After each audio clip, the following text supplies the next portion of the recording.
Hello, everyone. Welcome to this very exciting interview with Katherine Fauvre. I'm Abdul Saad, a clinical psychologist and transformational coach from Vital Mind Psychology here in Australia. And today we're doing something quite different and exciting. I'm interviewing Katherine Fauvre from katherinefauvre.com, who is a world authority on the Enneagram system, a personality system. Katherine studied the Enneagram since 1985 and has the unique distinction of being the only Enneagram teacher to be triple certified in the system with the original teachers, Helen Palmer, David Daniels, Don Risso, Russ Hudson, and Kathleen Hurley and Ted Dobson. Katherine has made original and groundbreaking contributions to our collective knowledge of the Enneagram through a series of studies on the internal experience of the Enneagram types beginning in 1994. And she's examined various facets of the system, including the Enneagram type and language or lexicon usage, the instincts, self-preserving, social, and intimate, the subtypes, and her original contribution of the Tritype Enneagram subtypes. Katherine's undertaken 23 research studies on the internal experiences of the types and has conducted tens of thousands of coaching sessions and in-depth inquiry qualitative interviews. And really to ground the discussion today, and I've got a bit more to go through with my formal introduction here that I'm reading, is this conversation will not be about looking at describing the 9 types, as looking at the Enneagram in terms of the description of what are the 9 types, what are their features. Rather, I think what's more important to do here, and what I feel has been neglected within the field, is the understanding of the history of the Enneagram and its original purpose, which, as I understand it, and Katherine will, I guess, shed more light on this, as fundamentally a psycho-spiritual system, which has the purpose of integrating you could say, the horizontal axis of reality, the sort of our terrestrial realm, with a more vertical axis or celestial realm. And another way to say that it's a system of knowledge which is seeking to help us distinguish our personality or our defense strategy, you could say our ego structure, from our true self or our essence or essential self. So that's really going to be the broader context that's going to frame the discussion. So that about sums up, what we're doing and what we're discussing. Katherine, is there anything you want to add just initially by way of introduction? And I will just say, for those of you that are interested in knowing about the Enneagram and undertaking a test, really a groundbreaking test that Katherine has developed through her decades of experience, which is helping a lot of people accurately get their type, because there's another big problem in the Enneagram field of mistyping. And you can do the test at enneagramtritypetest.com, and we will include a link in the video description as well. So Katherine, it's such a pleasure to have this conversation with you. I've known you for 5 years now, and I've been working with you since 2017 in terms of coaching and my own certification track with the Enneagram, and have always been amazed at the breadth and depth of your knowledge. And those of us in the Enneagram field are very aware of your knowledge of the types. And I want to sort of integrate that today with a discussion of the history of the Enneagram, and in that, bringing about these facets of the system which perhaps are more hidden or aren't usually part of the discussion in the public domain. So that's my intention for having the conversation with you today. Thank you for having me, Abdul, because I love sharing what I've learned, so it will help people ascertain their correct type. And in all fairness to people that mistype, it's because all the archetypes of each Enneagram type were not fully understood and fully disseminated. I had the good fortune of studying with amazing teachers, those that you listed, where I did the full certification program. Yeah. But also, I had the opportunity to spend 10 days with Naranjo and give him my research on the subtypes, which was his creation. Yeah. And he validated my research at that time because he said that I validated his hypothesis that he made in 1971. But he said that he wasn't at a point where he'd fully recognized all the different archetypes within the subtypes, and that a lot of that came out in my research. So Yeah. he decided to teach us the subtypes, where he had no intention of doing that, because he got that information and it inspired him. Of course, I was very pleased because I didn't want any more misinformation to go out. But Absolutely. I also have studied many personality typologies, and I Yeah. did so that I could more effectively guide and manage people. So when I was in the corporate world, Yeah. I needed that information because I would have it at times 1,000 people under me in tears, but I Oh, needed to be able to make it easier to interview, easier to work with people and understand why some people would be really distressed over an issue that mhm, wouldn't faze me. mhm, mhm. And I just went after everything I could find. And in Yeah. addition to those 9 people that we already mentioned, I had the opportunity to learn a great deal from those who didn't have certification programs at the time, like Tom Condon and Stephen Walensky and Eli Jackson Bear, many, many teachings, and went to all the conferences. And as people were learning and sharing things, Mhm. I was adding to my knowledge. But I will say that because I had that exposure to Naranjo Yeah. and Ichazo, I filled in more of the gaps Mm. that were disseminated. And the errors happened because Naranjo was teaching the Enneagram in groups he had in Berkeley beginning in 1971, but he became, what would be a fair way to say it? Would you say like disillusioned or? Yeah, he was dissatisfied. And as a show of disapproval, he was Right. a social five. He wouldn't teach in the US anymore when people started plagiarizing Mm. Ichazo's work and his work and Right. claiming it as their Right. own and making mistakes. And his disapproval then created almost a 24-year absence. So a lot of what is misunderstood is simply because he was not a constant. And Ichazo did not teach in the public domain other than with people in his school, Mhm, mhm. the Eureka So, School. so you get a lot of errors in transmission, I guess, which is understandable because the knowledge base is incomplete. But what's amazing is even with that incomplete knowledge base, the system is still so powerful. Yes. So imagine how powerful it is when we fill in those gaps. And that's what amazes me about the Enneagram system is even in a distorted form, it still has power. And I see what you are doing is filling in the gaps and fixing those distortions, which my personal experience has made the system much more impactful for self-transformation. Yes, you have to get your type accurately, Yeah. be able to feel that inner knowing Mm. that enables you to look at all the types differently because Yeah. you've accurately typed, and it just shifts the Jeez. understanding, and what might have been unclear Yeah. becomes really clear and then continues to improve.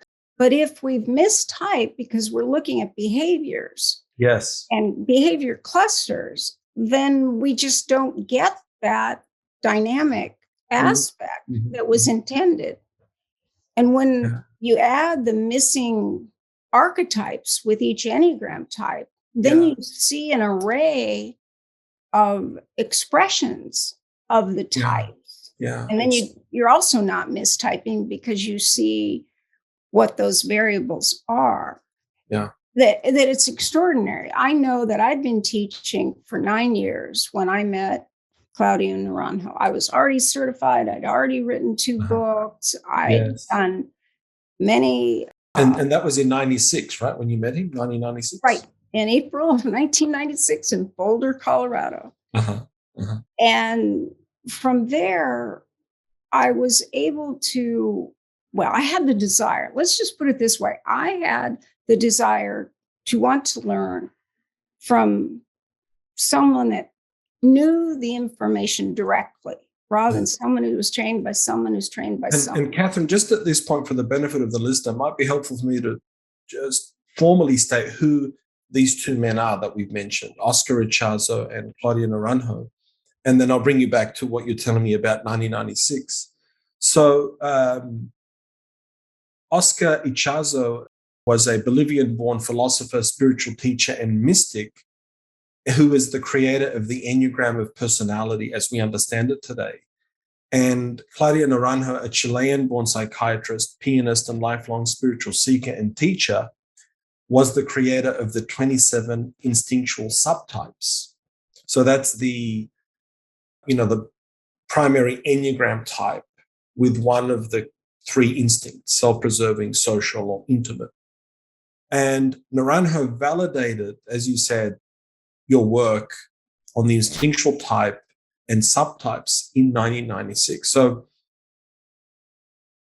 my understanding is that Ichazo and Naranjo had the original knowledge or the source knowledge of the system. So let's say that is the sort of pristine knowledge base that's not distorted, not contaminated. Decades down the track, through your own training and experience and coaching and interviews, you are essentially arriving at the same conclusions or without knowing, validating their work.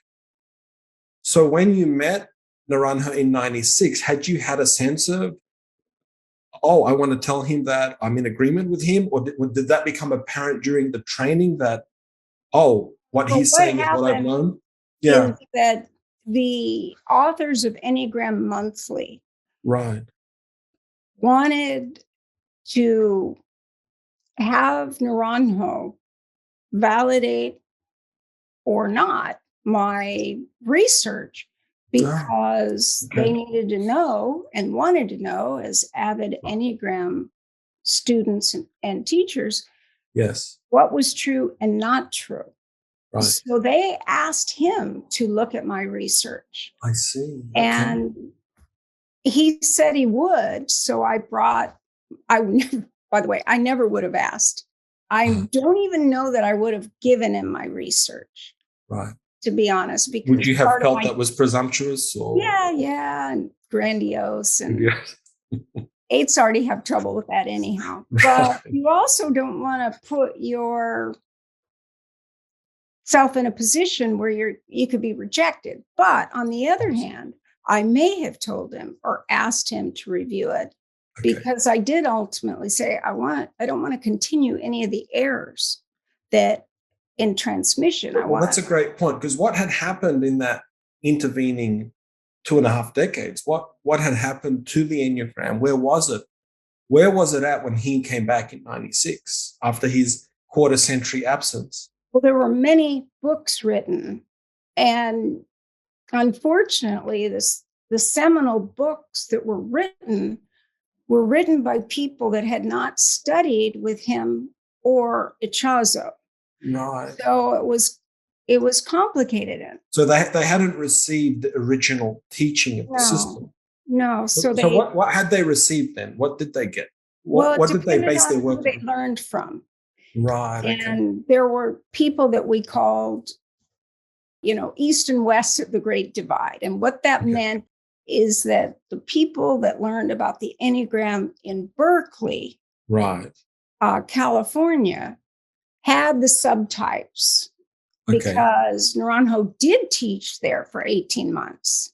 Mm-hmm. And those east of the Great Divide were one way or another taught the Enneagram via the Catholic pipeline through Robert Oakes. Right. And how that's important is that Robert Oakes was on sabbatical in 1971 and attended one of Naranjo's Seekers After Truth. Well, not classes or study groups. Study groups. Okay. So as a result, Naranjo, being the social five, was very curious to see what would happen with this information on a larger scale, because the social five is very, very focused on wanting to test and understand and find things out. But otherwise, the Enneagram was considered a private, sacred. Yes, I mean, secret teaching, right? It was secret. People assigned a confidentiality agreement because the belief was that it could be misused. And if people didn't fully understand it. And that it's really a testament to its power, right? It's that powerful. Yes. It can be misused. And if people don't understand it, they could use it as a tool to justify their actions or criticize others, which happens with every personality typology.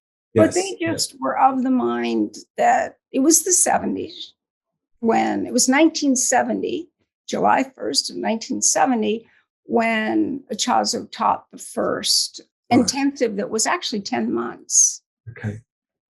And Naranjo had attended that intensive, 5 of the 10 months. So just for some context for the viewer and listener, because we'll come to each of these points. The Enneagram is fundamentally, in its original conception, a psycho-spiritual system. And it's more known today as a psychological typology. And we're not saying that's bad or wrong, but there is a deeper dimension to it. Its modern origin, it's only 50 years old, right? Or 52 years old now. 52 years 52, old. 1970. And that goes back to 2 contemporary men who passed away recently, right? Yes. Naranjo in 2019, Ichazo last year. So Oscar Ichazo and Claudia Naranjo, and they had a teaching relationship. So Naranjo was Ichazo's student.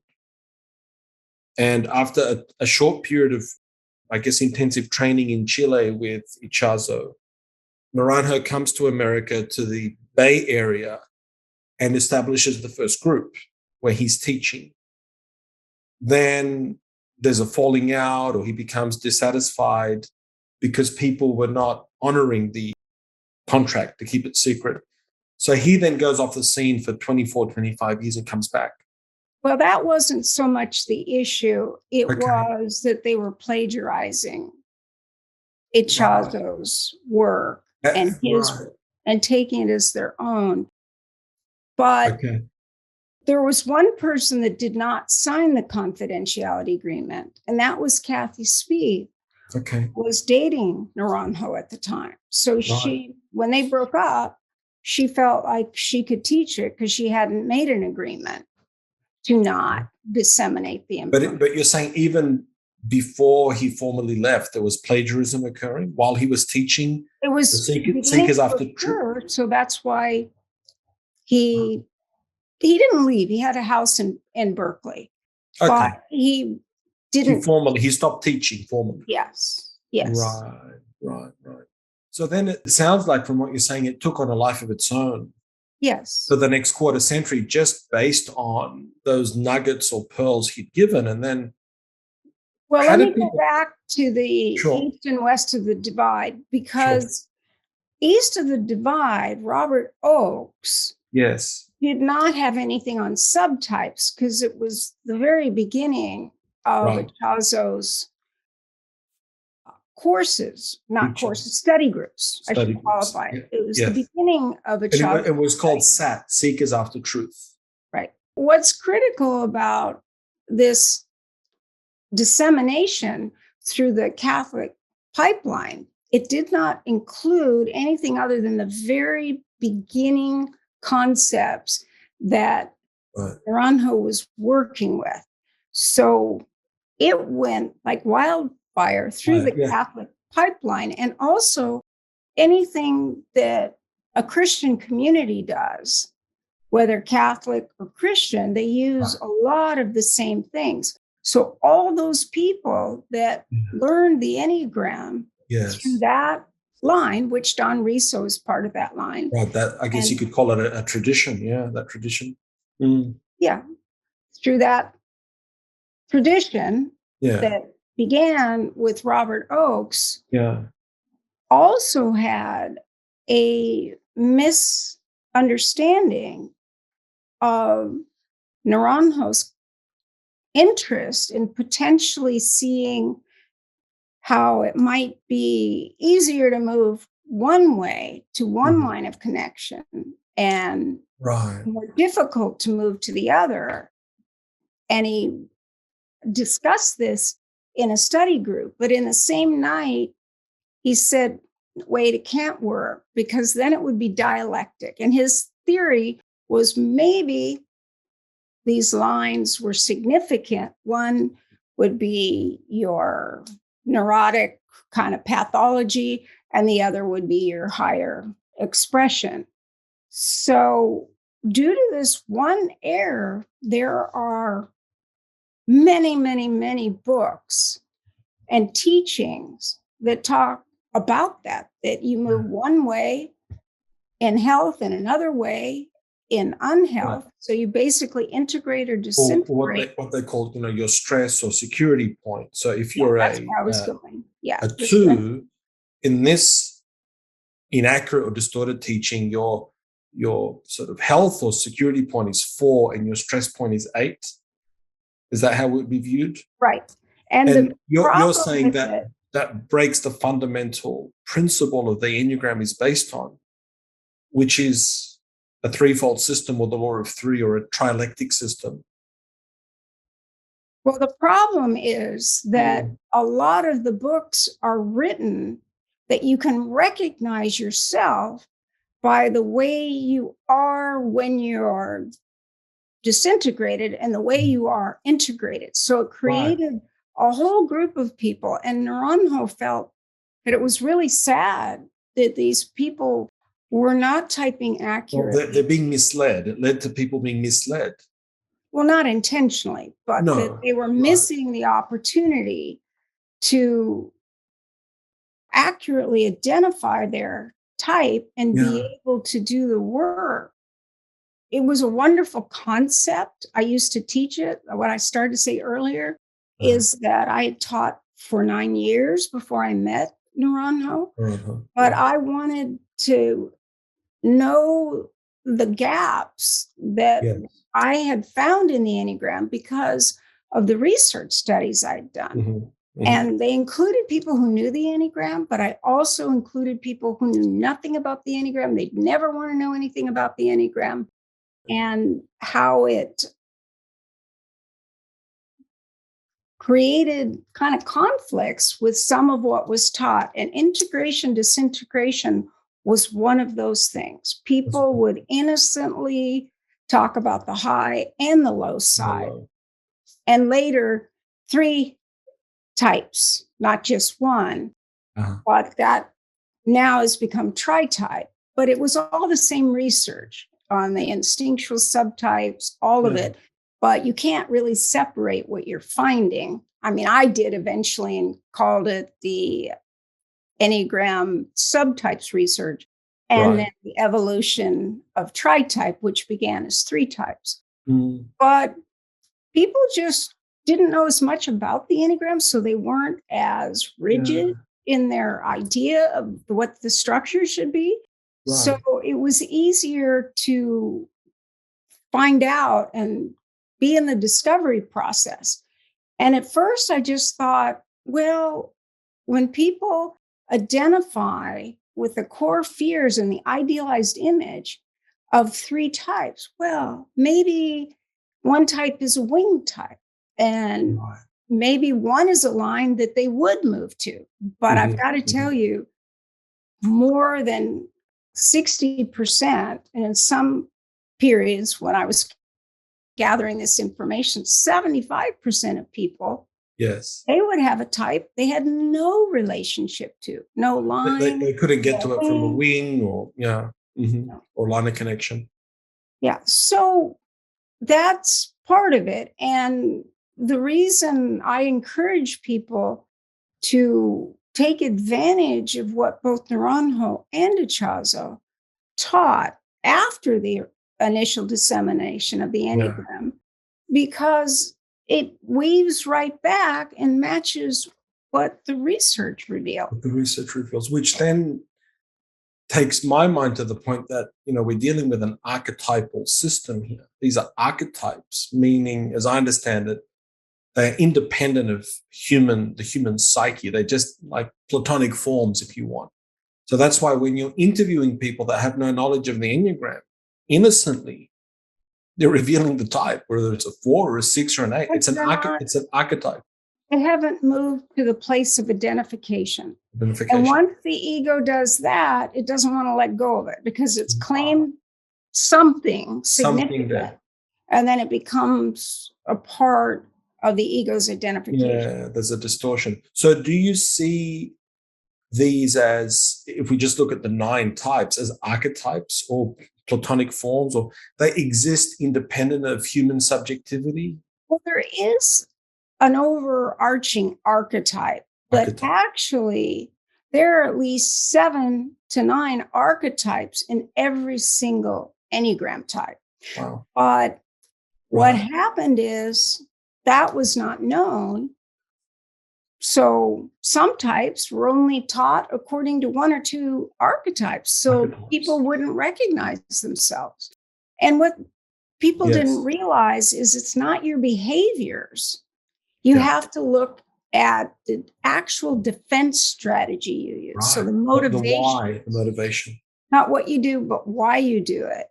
Yeah. And in particular, it's essential to, in many cases, ask others to get a big picture as to how they see you. Now, if it's another person that's only tracking behaviors, then that won't be much help. But if they say, no, I actually saw you this way when we were kids, and that's still true today, you're just more confident or whatever. And people wanted to identify with their behaviors because every other personality typology is based on behavior. So it's a very innocent thing to do as well. Yeah, it is innocent. So, for example, if someone's very creative, they might think, well, I must be a 4. Or if they identify with being assertive or headstrong or willful, then they might type as an 8. Are they sort of some of the and if they simple were errors smart and awkward and introverted and frugal, they would think they were a 5. And if they were successful, working towards success, they were a 3. But what they didn't understand is, like with the 3, it's success through appearances. It doesn't mean you actually are successful, but you have to create you look the part of success so that they feel safe. So all these different structures are just the ego trying to feel safe. Exactly. And of course, on my journey with you, I've discovered that there's one type, I call it the orphan type, that no one wants to be. And what type might that be? Well, it's the 6, because all the types have a defense strategy. Yeah. And the 6's defense strategy is projection. Yes. But a key feature of the 6 is a fear of fear itself. Yeah. So if your defense strategy says you can't be afraid, so you must prepare, you must learn this, you must do that, and the 6 does that, they're unaware that the motivator and driver in their life is fear. Now, they'll know they're potentially in the head center some of the Yes. time. If they're emotional, they'll think they're a 4. Right. But actually, the 6 is the most emotional type, not the 4. The 4 Not the takes 4. on the persona of an emotion, Mhm. but the 6 is having rapidly changing emotions at all times. Yeah. Yeah. And that was lost in the That was lost. dissemination. Mhm. And what do you see as an Enneagram master and as someone that has done, thousands of hours of coaching and teaching? This is not just an academic or theoretical issue. What are the practical implications for people if they continue with these distortions or mistakes, or the Enneagram continues to be disseminated with these errors? How does that actually affect real people rather than, it's an academic issue?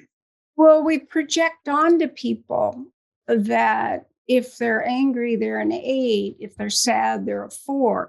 Whereas Right. it's far more complex than that. Now, it is Yeah. a simple and effective system that has dimensions that are endless. After 36 years, I'm still fascinated by what I learn. It's never Exactly. ending so far. Exactly. And Mhm. I love Mhm. typologies. But what most people in the Enneagram didn't know before finding it is they weren't someone that had studied micro expressions Right. for many, many years. I've now studied it 46 years. Yeah. And Myers Briggs and body language and Right. faciology and Yes.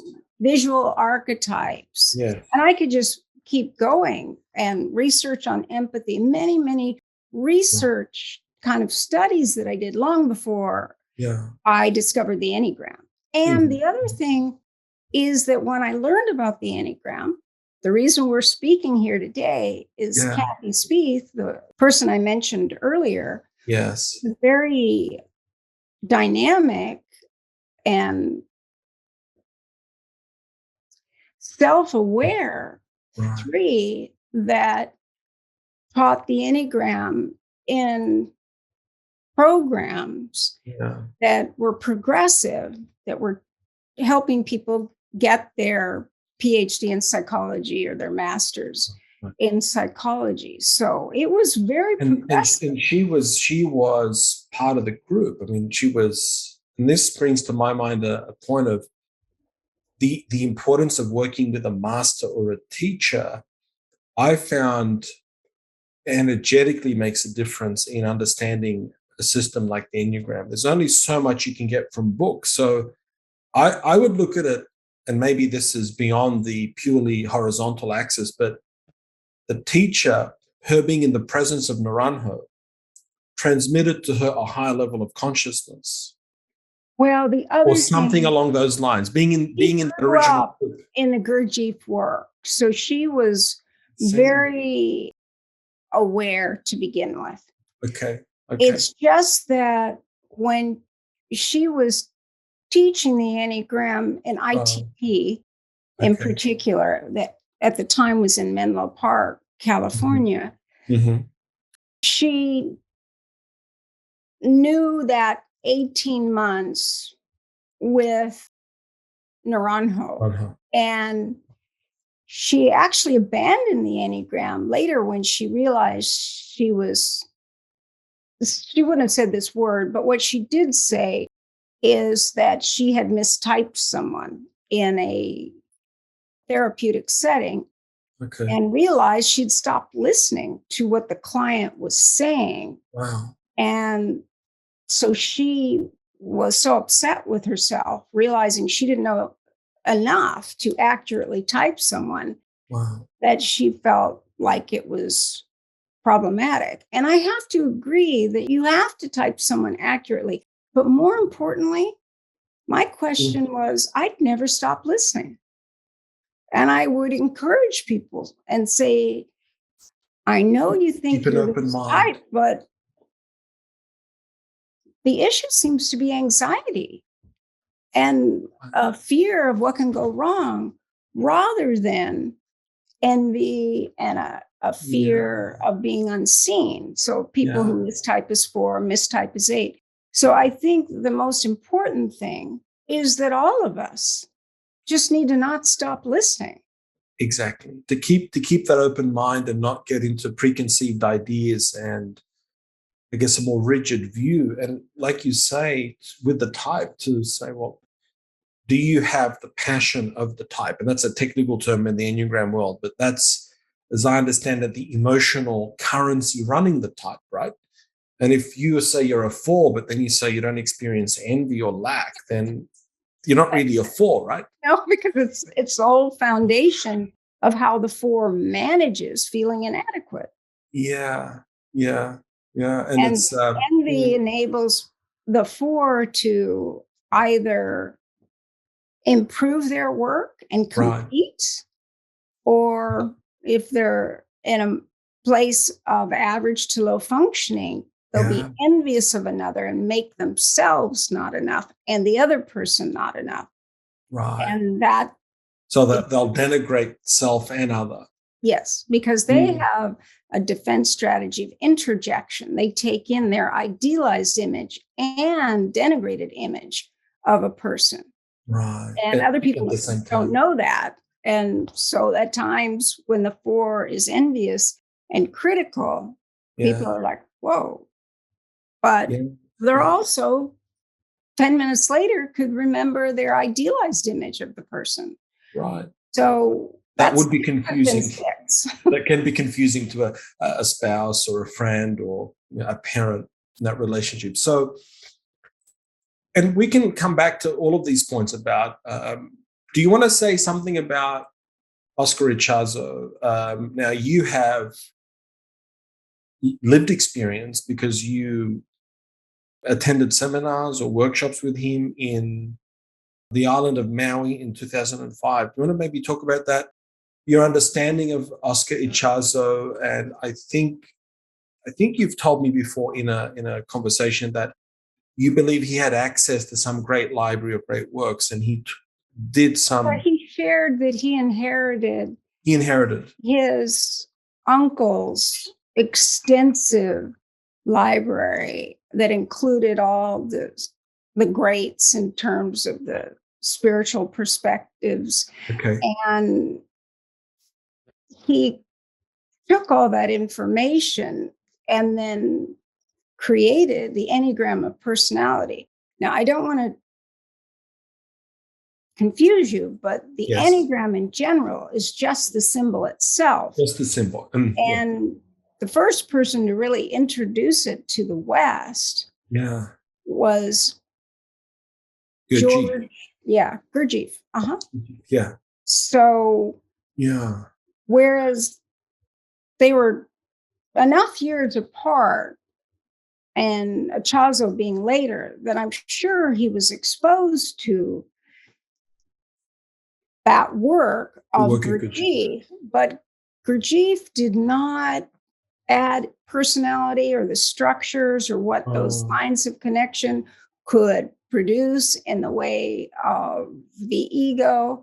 right. And It wasn't a psychological system or typology with good G, but it was my understanding. It was understanding the laws of universe or creation, and it was part well, of the a. symbol itself Yeah. is thought to be the symbol that represents motion in the universe because it includes the circle, the law of 1, the One. Yeah. law of 3, and the law of 7. It's so that particular 9-pointed Enneagram Enneagram. Yes. would be why Gurdjieff would choose it, because he was teaching the spiritual perspectives. Now, he did have some chief features, but not for all 9 types. Not for the It's types. not anything like what Ichazo Which brought. other? Yeah. I But think. in the case of Ichazo, he definitely wanted to work with the movement.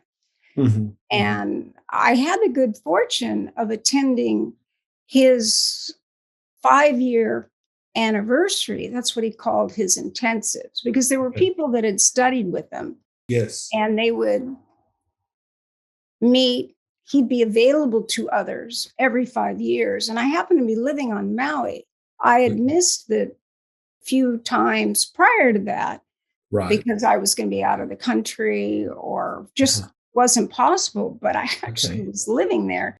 And I had met Ichazo's key teachers, those who taught his work.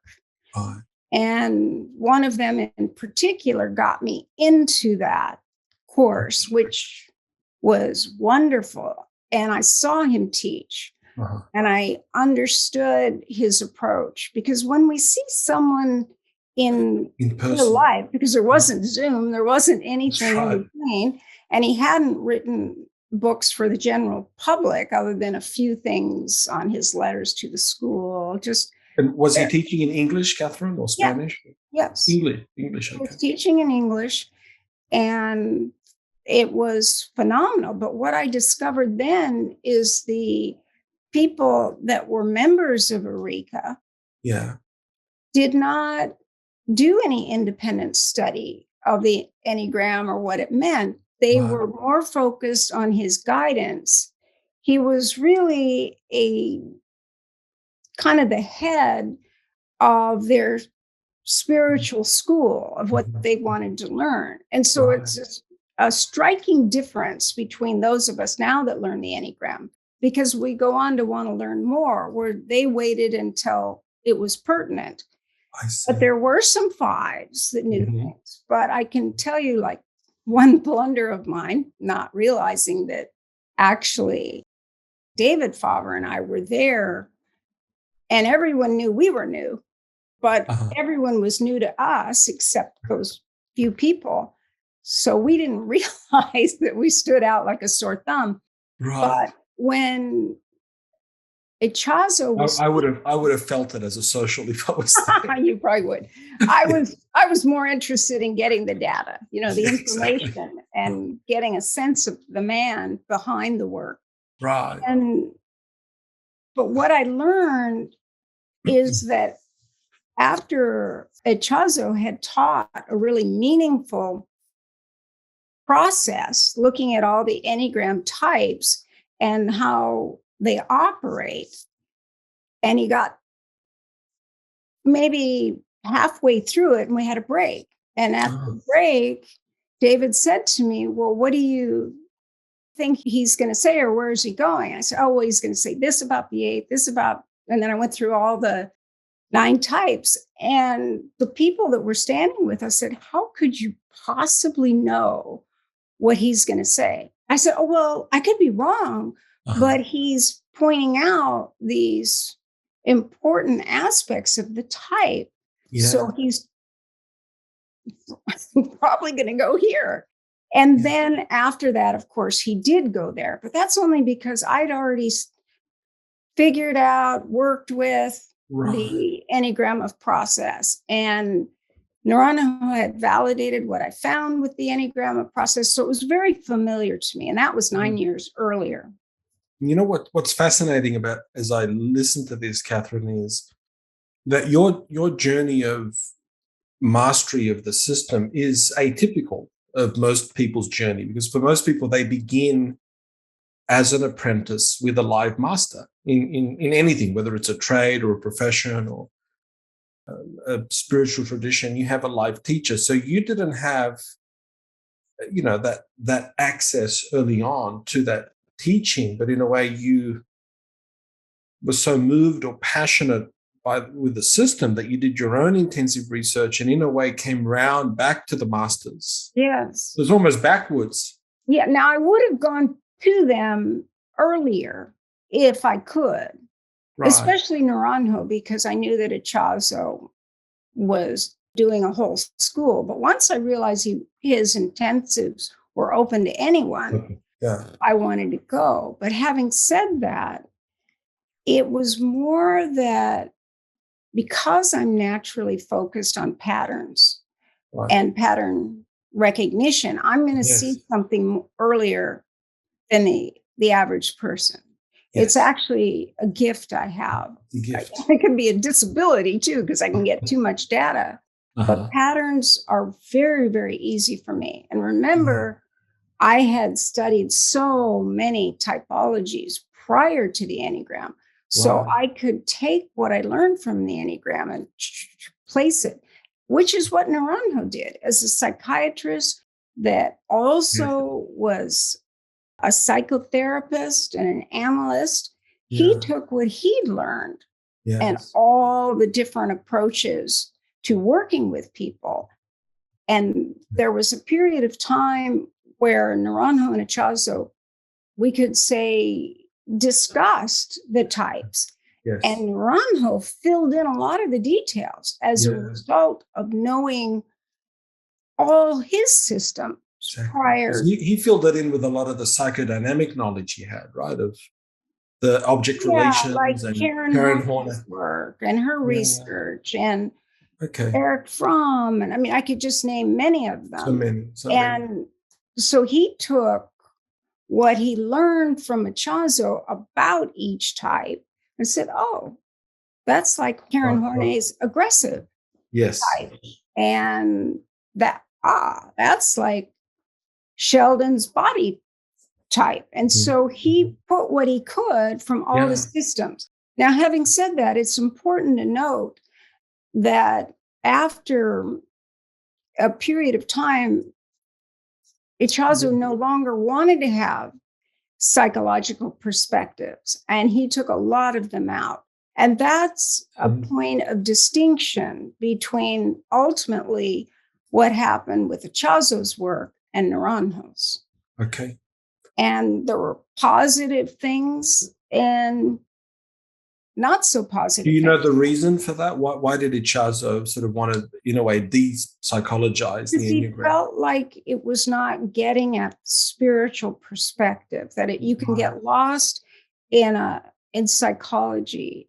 And it really was a spiritual tool that came from the East, but the Enneagram itself was introduced to the West, and that's how we are sitting here today.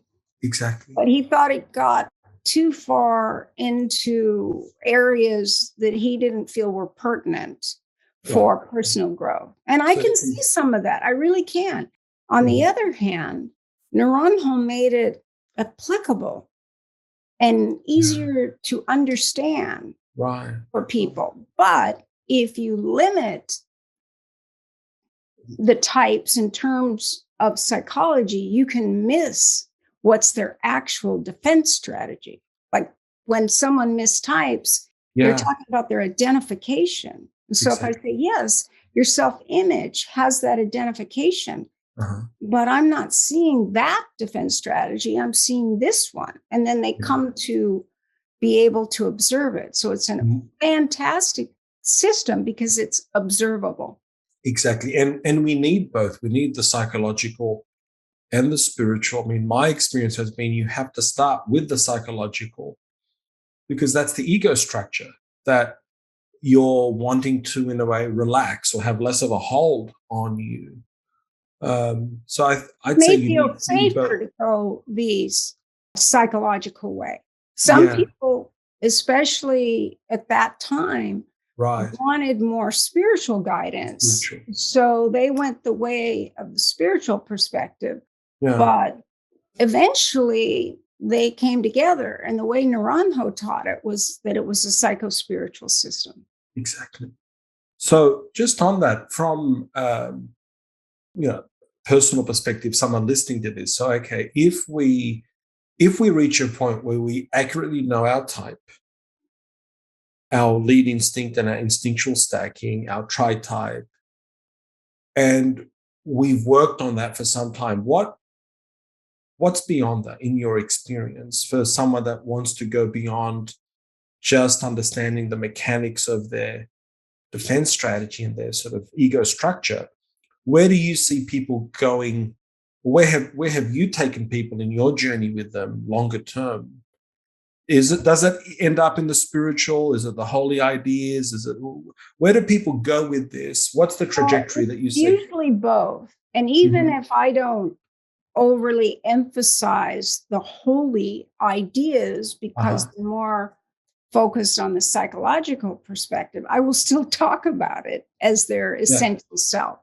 And what is so important is the holy ideas reveal the high side of these types.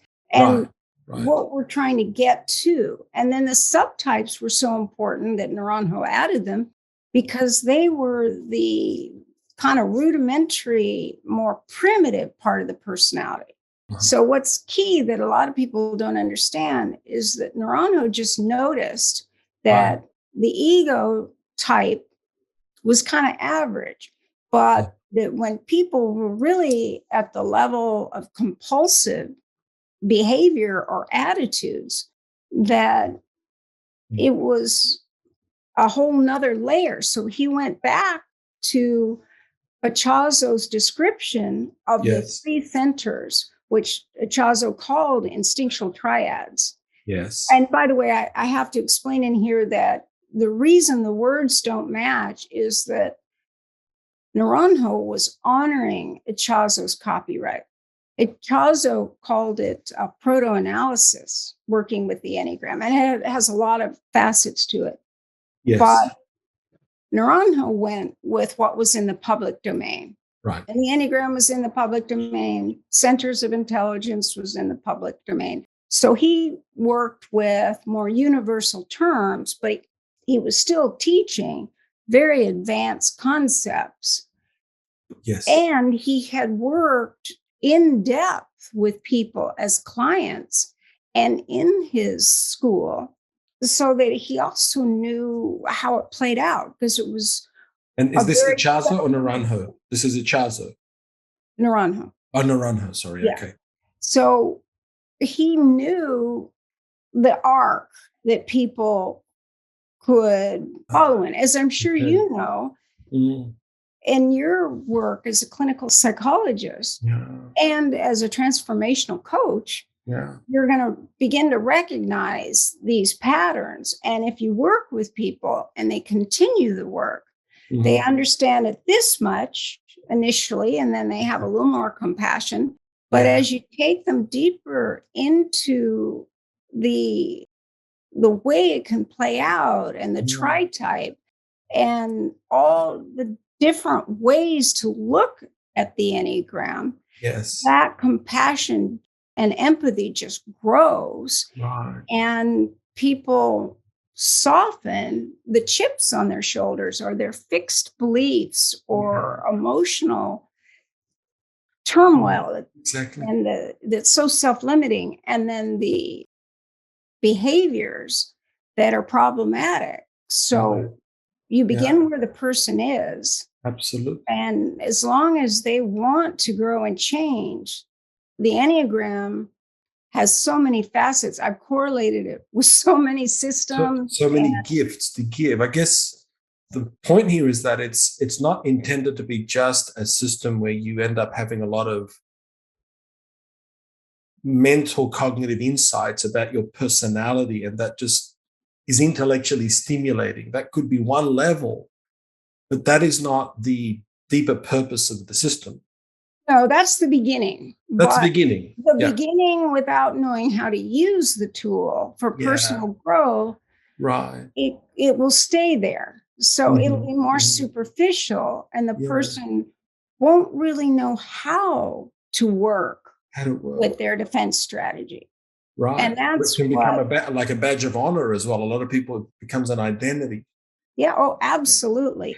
That's why if people have mistyped, it's so hard to help them accurately type, because then they feel like, if I'm not that type, who am I? And it's ego dystonic. It makes people very uncomfortable.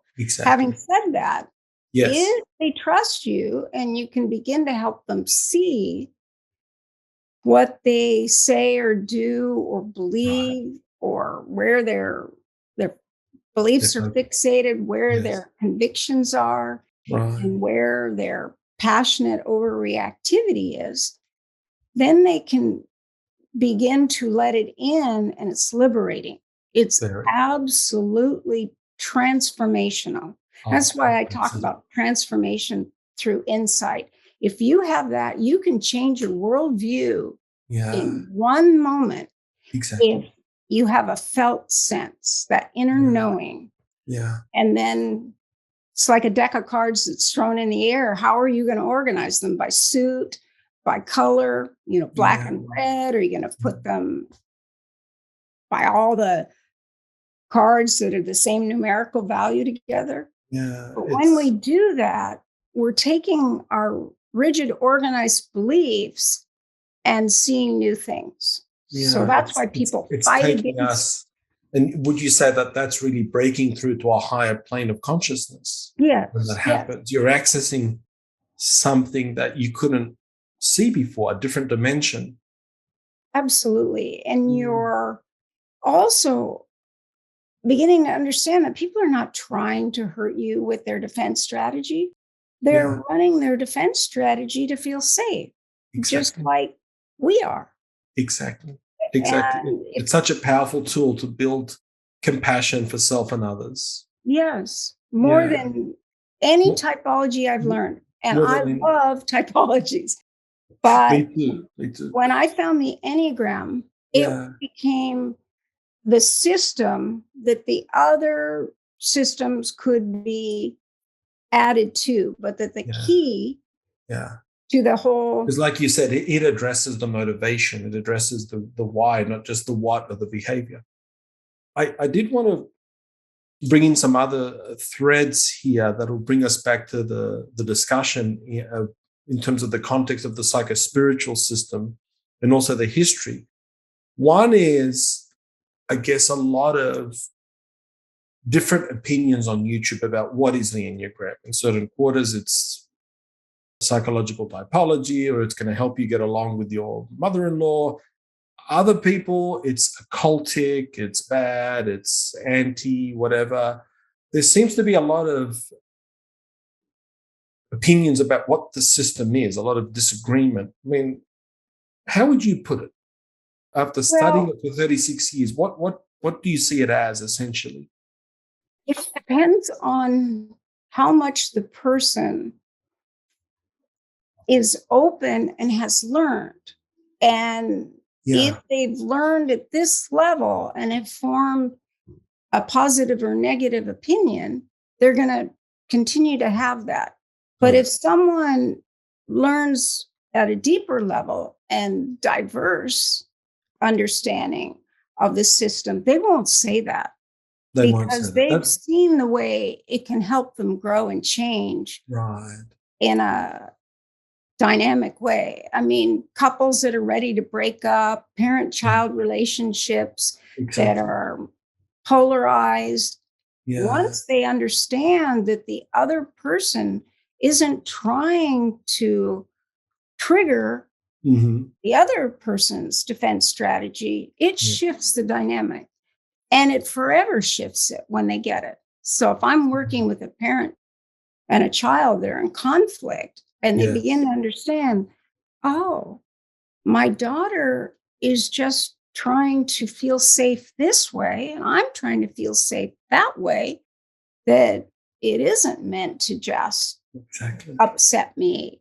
It can change our worldview. It's been such a blessing for me with my two kids, knowing their types, because it's really helping us to parent them in a way that, like, if we didn't know, it gives you a level of insight that allows you to keep an open heart. Yes. Like knowing an open mind and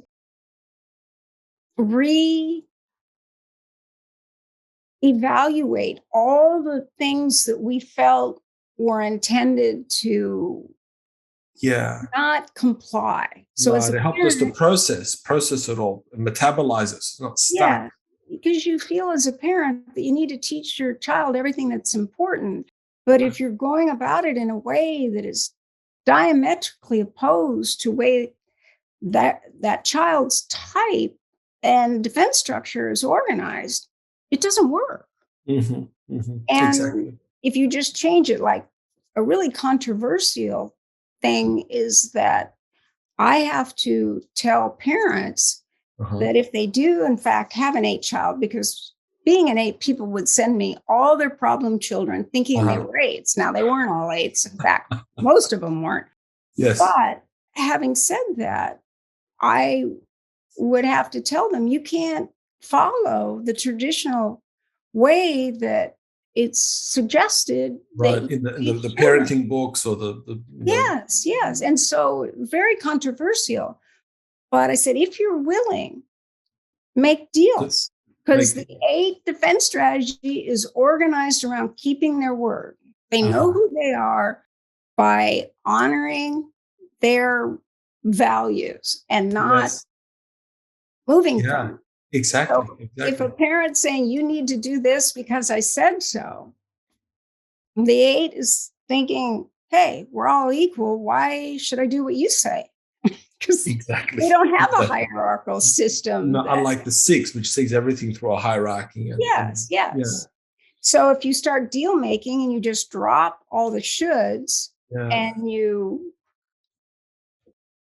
begin to say, okay, Yeah. you win this time, meaning the argument, I win next time. And then the smart parent lets the child win on really unimportant things so Right. that when it's an important issue and the parent says, okay, I win this time, first the 8 doesn't want anyone Mhm. to win They don't more want to than break they their win. word.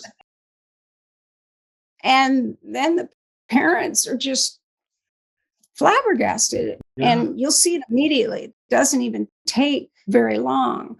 But the Yeah. parent has to trust that breaking the power struggle is going to Yeah. help them and the 8's relationships with everyone Exactly. Exactly. the And rest that of their lives. is so liberating because you're now, dealing with your child with an open heart, with such, the open heart coming from the higher mind, right?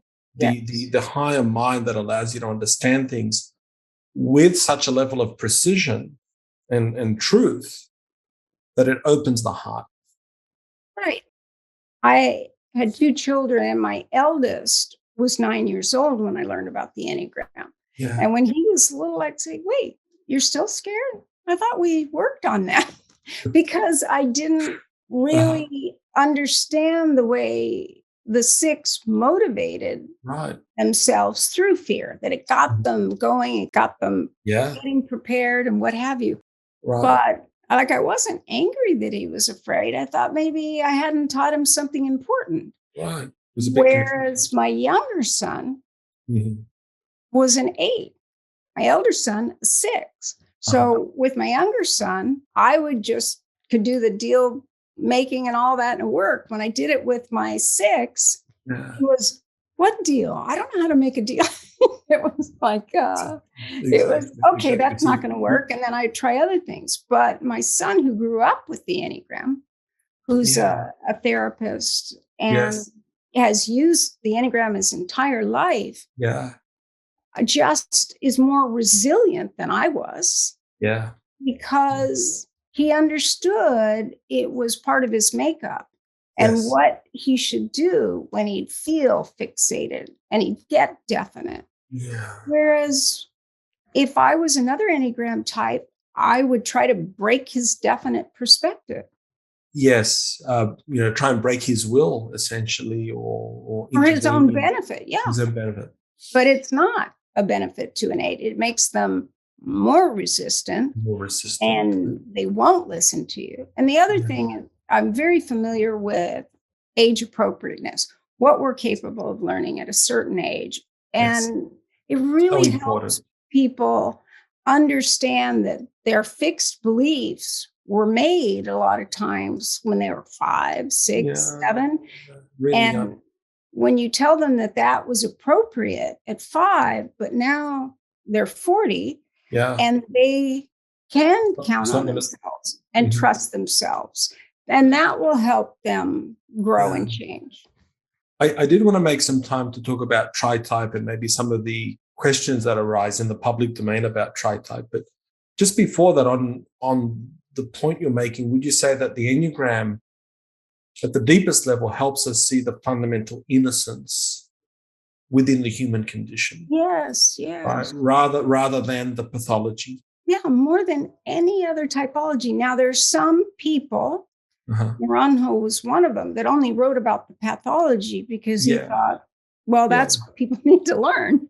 But like, yes. I asked him, I said, well, you only What's see going the on? types in a really kind of negative way. And he goes, well, why would I write about the positive way?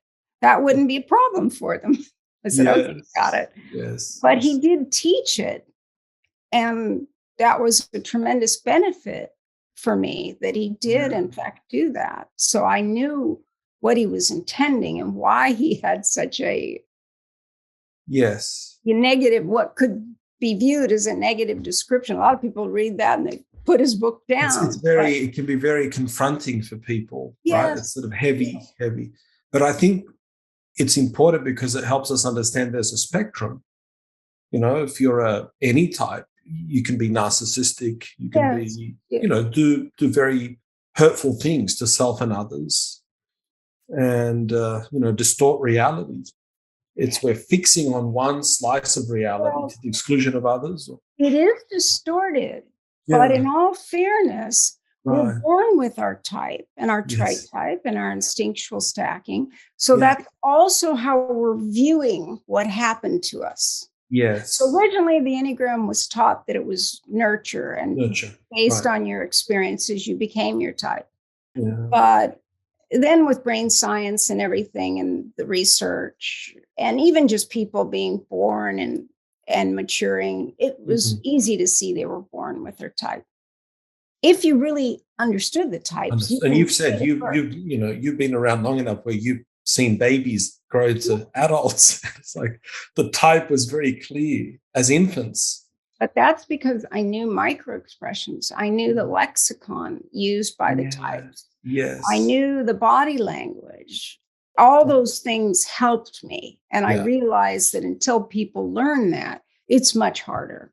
I do totally respect that. Do you have a belief, Katherine, and if you're happy to share, about, and I do believe the type is innate. Does that essentially mean that it's imprinted on our soul, our spirit? There's something very deep about this. This isn't just some genetic mechanism. I wouldn't say our soul. Our soul, because in a universal way, the soul is not attached to the human condition. It's free of those distortions. Yes. Yeah. And depending on the viewpoint we have and what we learned growing up. Yes. But it really is imprinted on our life. And one question people ask is, when do we learn it? Well, if we aren't born with it in a traditional way, if it isn't biological, what might it be? Right. Well, we don't know where to begin counting. Do we begin at conception? Do we begin at what happens through pregnancy? In utero, But I can tell you for sure that little children start acting and talking like their type. Like if a child's cautious, they're born that way. If another child's going to go run and jump in the surf with 10-foot waves on a red flag day, exactly. They're not the same type. Yes. And it gives you an endless curiosity and fascination with the human condition. I did want to, is there anything you want to say at this point before we maybe touch on tritype briefly, and anything you want to say about tritype, and maybe by introduction? So tritype is your original contribution to the Enneagram. And you might want to distinguish that from Ichazo's trifix. But I have noticed as an Enneagram, I guess, student and enthusiast, some controversy in the public domain about tritype, and do we need it, or is it confusing us? And I personally found tritype to be actually essential at many levels. One level is it's essential at correcting errors in mistyping, right? I mean, and working with things you can't explain. That your ego is doing, and you might know your type. You may have even accurately typed, but then you can't explain your emotional reaction that doesn't match your type.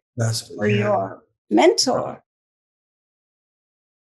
distortions because it doesn't match your type. Because you might be gut type, 8, 9, or 1, Right. leading with your convictions. So people would hit a lot of closed doors, so to speak, of Yes. how to work with their type without it.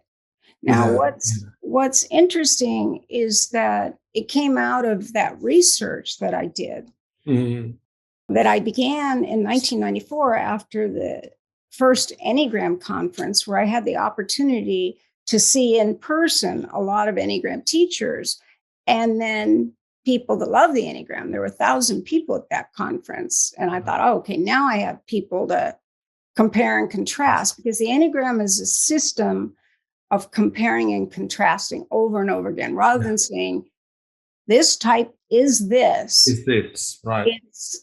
It's this way, but different from another type that has part of that issue.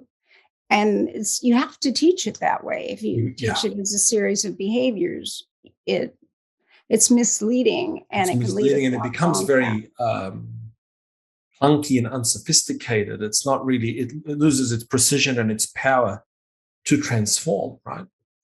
So once I met mass quantities of people that had been studying the Enneagram for a long time and from different schools of thought, I could do research and compare and contrast how they would answer this questionnaire that I actually developed when I was a manager, very young, earlier in my career, because I was a manager. Which is part of the test at the link. That'll be the beginning of the test when you answer those questions. Yes, it's called the Enne style questionnaire, but really I called it something else before. I used it to ascertain how someone viewed their world, how they would describe themselves to a total stranger. And with that information, I could learn immediately if they were suited for a particular position.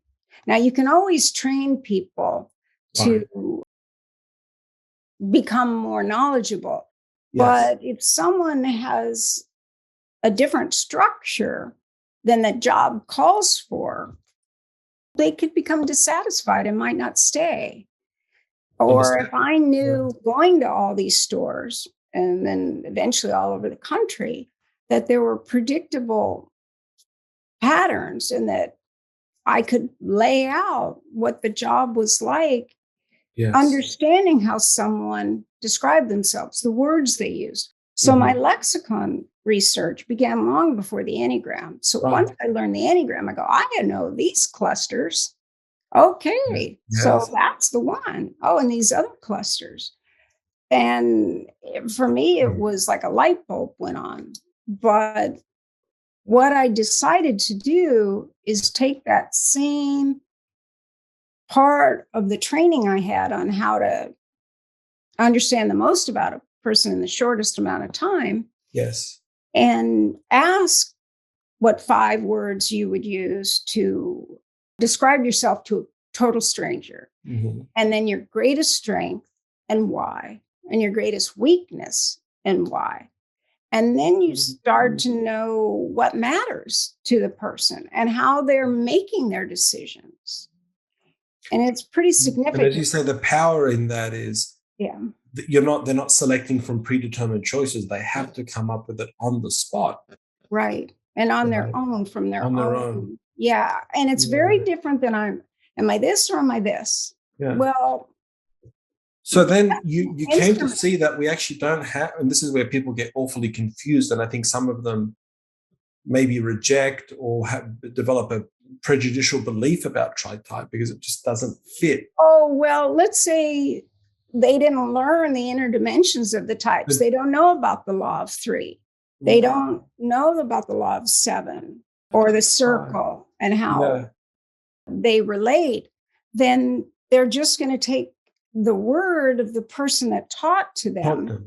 And if they're on this new level or shallow level of the Enneagram, they're going to feel like, oh, it'll confuse me. But I actually found it's the other way around. That if you begin with having people consider a type in each center 2, 3, and 4, the heart center, 5, 6, and 7, the head center, and 8, 9, and 1, the gut center, it's easier for the ego. If the ego has to choose one type out of 9, it's hesitant. Hard. But when you break it down, they'll usually get at least 2 out of the 3 types. Right. And so essentially with Tritype, we have 3 types. We have one lead type, and that's like the chief executive running the show in one particular center, head, heart, or gut. But we have a type in each center. Yes. Right. Which was not understood initially in the Enneagram. Right. And was not taught by Ichazo or Naranjo. Right. But having said that, later, unknown to most people, he added Trifix, which was a fixation, the mental preoccupation. And this is Ichazo added that, the Trifix. Yeah, the mental preoccupation of each Enneagram type. But that was unknown by most people, and certainly I didn't know about it. But when I did my research, I found, because of the other typologies I knew, that people were identifying the core fears of 3 types. 3 types. Not just one. Yeah. And as I mentioned earlier, there was such a high percentage of people where there wasn't a wing or a line of connection that I just started gathering that data. And what I found is that when working with a client, if I had them recognize the 3 types, meaning the 3 sets of core fears that they had, their results working with a problem or an issue dramatically improved. Right. And I asked everyone I knew, have you noticed this? Have you seen this? And people just said, oh, Katherine, you like to do all that research. I'm not doing that. I just work with what I was taught. But I went to everybody. And at the time I did that, it wasn't happening. You joined a belief. You were. And in a way, what you're describing about what you did confirms your Tritype, right? It's the iconoclast. The 874, we're going to want to know for ourselves. Right. Not just what we learned. And I couldn't negate what the study participants were saying. Because they didn't know what they were supposed to say. Yeah. And then with Tritype, in a way, would you say if we have someone of the similar Tritype, we may be closer to them, even though we don't have the same lead type? It's that important. That was really critical. And the reason for that is if there's someone that uses the same Enneagram type as their heart type, same Enneagram type as their head type, and same Enneagram type of their gut type, in any order, you have a natural affinity for one another. That's right. You've got the same worldview, essentially, the same way of solving problems, looking at things. Yeah, it doesn't create a need for translation. Yes, exactly. Like you and I are opposites, are Tritypes. Right. For you to get to my Tritype is hard because your Tritype is more regimented and wants to be thorough in a certain way. And my Tritype wants to follow what's true in this moment. And so I'm going to be frustrating for people with your Tritype, but where you're different is you've learned that. And I've learned that your Tritype would judge me when I was a child in school and when I worked for people. And the viewpoint was, wait, you're not structured. You are, and it seems like you are not cooperating. And I think, what? I wouldn't do it this way if I was in charge. So the mere fact that I'm doing it your way means I'm cooperating. Exactly. But we're meant to have that specific worldview because it's a biological imperative, and every society needs diversity and people that are going to naturally track different aspects of. There's a function for each of these archetypes. They're not arbitrary. They're not No, random. which is Yeah. why if I'm working with a team that doesn't have a particular center, so it's minus the heart center, but they're in charge of making a decision that's supposed to affect everyone. Right. And they're missing one of the instinctual types, self-pres, social, or intimate. Right. And they're missing a center. It's going to not work for a whole segment of a business. Yeah. But once you teach the team the Enneagram and what they need to add in and check out before they come to a final decision, then it changes the success of whatever the team is attempting to create for the company. And improving the outcome. So as we begin to wrap up, final thoughts, and where do you see the Enneagram going for future generations? There's so much now on Instagram and TikTok and YouTube and little sort of sound bites. And what do you see for the future generation and the transmission?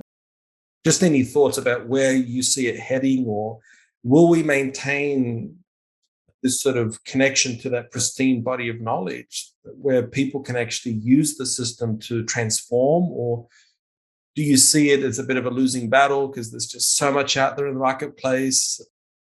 Just any thoughts? There's always both with any system. Yes. And just like Jung was a part of Freud's work, and then Jung saw things that were different, and Karen Horney saw things were different. And so there are people today that still look at these differences and choose the one they agree with, or there can be people that studied with all of them, like Naranjo, and saw a purpose for each perspective. And so I think as what happens with any system is there'll be the kind of bastardization and oversimplification of a system that will always exist. That'll always exist. Someone that truly wants to create change in their life and feel more at ease and have empathy and compassion for other people and be able to be the person they want to be. They will pursue it, and they will find the teachers that are looking at this system in a more complete, multidimensional way, because the outcome is so improved and so dynamic when you do begin to understand. And it doesn't take a lot to get that first understanding, that first insight, and then it builds. And that's very heartening what you've shared in a way that for those who will seek it, it's always going to be there. There's always going to be, in a way, you could say, the grace of the original teachers, and I guess the divine providence that we live in an age where we have access to this knowledge. It would have been unthinkable a century ago, 500 years ago. So clearly it's part of a larger divine plan. And I'm heartened by what you've said, that those who seek it with sincerity will find it. And that's why therapists and transformational coaches and spiritual advisors, they're going to understand the need to go deeper for the most part, because they want to help their client or person they're guiding to feel more confident in life and to have more compassion for themselves and others. Absolutely. And, I can give my personal testament that this system and working with you as a master teacher who wasn't focused on the dogma or what you were taught, but just openly said, what am I seeing here with the people I'm working with? It's been an incredible journey. And it's been a blessing, because with my two kids that are young, they're growing up with this understanding. So I've got a cheeky little 7 and, I think 2, 7, 8, and a much more sort of serious social 6, 1, 4, 6 son. They're like night and day. So it's great fun understanding them and just having that curiosity and seeing them grow.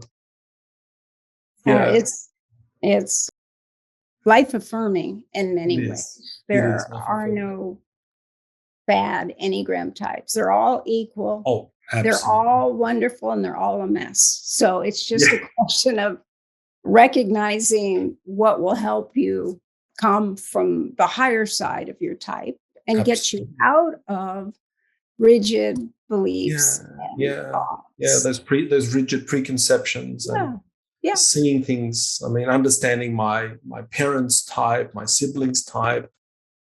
It's just been so amazing, so transformational. It allows us Yeah, to depersonalize what feels so personal exactly, in exactly. a way Yeah, no other system has been yeah. able to do. I agree. Katherine, thank you so much. There'll be a link to your test. And once this is published, it will be on your YouTube and my YouTube channel as well, Vital Mind Psychology. And I encourage people to go to katherinefauvre.com, look at your articles, your courses.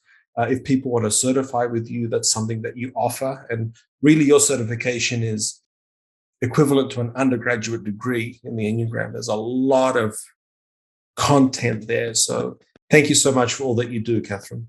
Oh, thank you so much. And thank you for wanting to do this interview because Thank it's you. good to get the information out there. It's been my pleasure. Thank you so much. All right. Bye Okay. bye. Bye-bye. Bye for now. Bye.